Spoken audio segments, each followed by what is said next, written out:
My name is Harmony Steele and I'm with the Anglo-Celt, and today we will be interviewing people about the single most important election issue as far as they are concerned of. What is the single most important election issue as far as you are aware of? Housing. Could you please expand on that? Homelessness and the fact that the state has not lived up to its constitutional requirement to provide shelter for everybody who's a citizen of the Republic of Ireland. And the fact that they're not building social housing.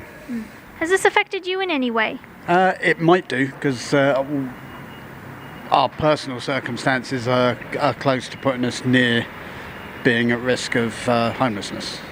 So yeah, it's kind of fairly pressing. Anything else to say about the subject?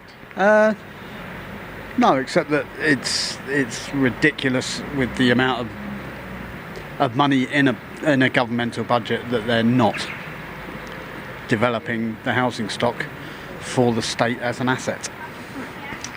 That's it. Thank you very much. Well, I suppose everybody says housing, which is, you can see them all boarded up everywhere.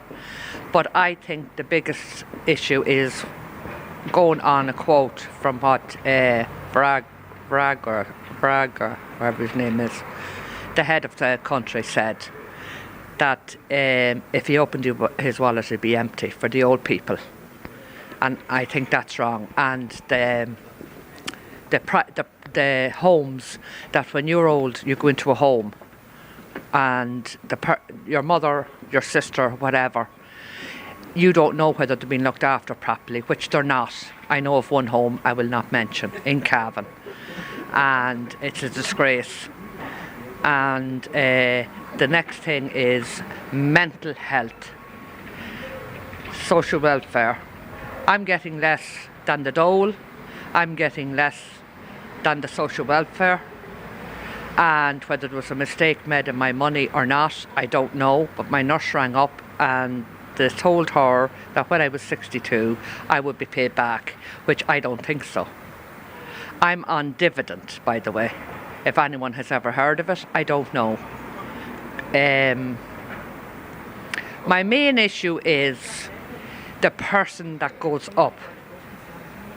Be honest, be truthful, and do things that you say you're going to do, and don't lie to the people. It's lies, lies, lies the whole time. And that's all. Thank you very much, Mary. I'd say housing and health, you know. We got over 10,000 homeless, and then we got so many people on trolleys on the corridor, you know, of hospitals.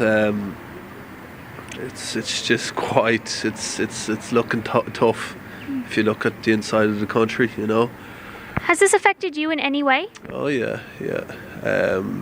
You know, I've sat in A&E, and I've been sitting beside people that, you know, you're thinking who needs treatment first, but we're all in A&E at the one time, and you're looking around, and it's not fair on the nurses or the doctors, because the pressure they're under alone.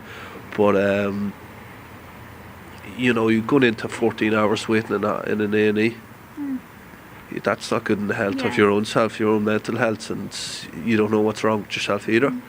And especially some of the hospitals maybe in the bigger cities, that there's, you know, multiple, like, it could be cardiac arrests, it could be, you know, overdoses, and it's all thrown into one area.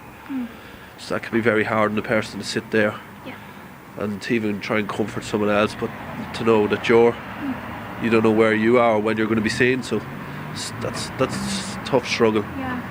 Then we come to housing. You know, I'm up in Dublin every day. You're seeing people sitting in the streets, like, you know, how do you go out in that weather alone? Like, it's raining and it's snowing and all that. Like, we do emergency crises when there's a storm coming in. There's a storm every day. You know, why is it only you know, let's do something with the rough sleepers when there's a big storm coming in? Why aren't we not pushing that forward every day on the agenda? All right, thank you very much. I really do think the healthcare system in Ireland could really be better, and especially because in hospitals the management is not really working as well as it could, and as well as that, I think there's not enough staff. Like, it's slightly understaffed or something to do with the management with the healthcare, because there's a lot of people on trolleys, and then as well with people who have like disabilities and stuff, not every disability gets the right to have a travel pass or a travel card so they can travel free, like people such as epilepsy who really can't allow to drive whatsoever, but they have to pay for travel and stuff. So I don't think it's kind of fair while people with other disabilities can drive but are kind of allowed to drive freely, like on buses and stuff. Has this affected you in any way? Well, it hasn't affected me, but it has affected my girlfriend, who unfortunately has epilepsy, and I'm entitled to have a pass, like the bus pass, but she's not. And while I can drive, while she can't, so I think, and she's in hospital a lot, while I'm not. So I think the government or the people who are a part of the health system should really have more of a lookout to see who's entitled to. Well, I think people who have a disability should be entitled to have the bus pass. And yeah, that's it. Pensions. Could you please expand on that? Well, just after asking Irish women and men who are going to retire at 65 now have to retire at 67. So what do they do for those 2 years? Who's going to employ somebody at 65 years of age? And my other question is, will the politicians, will they be getting their pensions? Will there be any changes to their pensions, to the politicians? That's the question I'm asking.